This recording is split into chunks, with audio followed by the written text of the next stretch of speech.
Mayweather will serve 90 days in jail after he pleaded guilty to misdemeanor assault and harassment. And I'm joined by our own Chris Mannix on the phone. And Chris, I mean, you just spent a lot of time in Floyd's camp. Do you think he saw this coming in any way?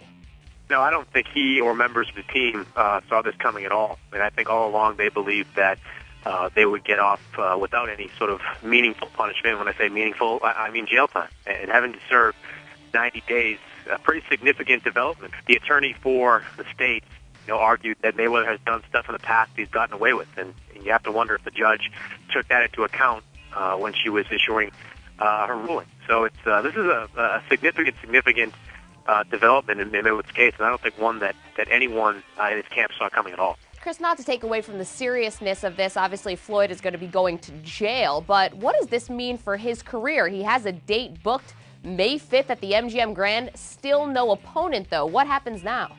Well, I think that date is now going to be canceled, and I wouldn't expect to see Mayweather fighting within the first 6 months of 2012. I don't think it is a significant blow for his career in general, because he will be out in less than 90 days, and he will be able to resume training, and he is still young enough to have several more fights and several more years on his career. Lots of boxers have gotten in trouble in the past, with the law over and over again. Obviously, it does put a cramp in his plans to fight at least two, and he was talking for a while about possibly fighting 3 times, and there was talk early on that he might fight in February and May. Now, obviously, those 2 dates are off the table, so he'll probably be looking at either a summertime date or a November date for whoever it is that he fights next.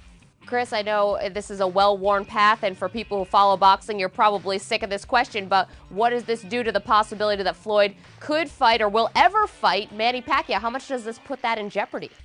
Well, it puts it in jeopardy in the sense that it won't happen in the first half of the year. But the fact is, I think both these camps were open to the possibility of having this fight for the first time. In the past, it's always been one side or the other was utterly resistant to having this fight. Now, the sentiment I was getting from both sides of the aisle was that they were realistically open to the possibility. They had not begun negotiations yet, but I think those would have commenced after the first of the year, and it would have been very likely that they would have gotten a deal done. And I think once Floyd is released from jail, they'll resume those negotiations. Now more than ever seems to be the most likely possibility that we see a Mayweather-Pacquiao fight, likely towards the end of 2012. That's the very latest about Floyd.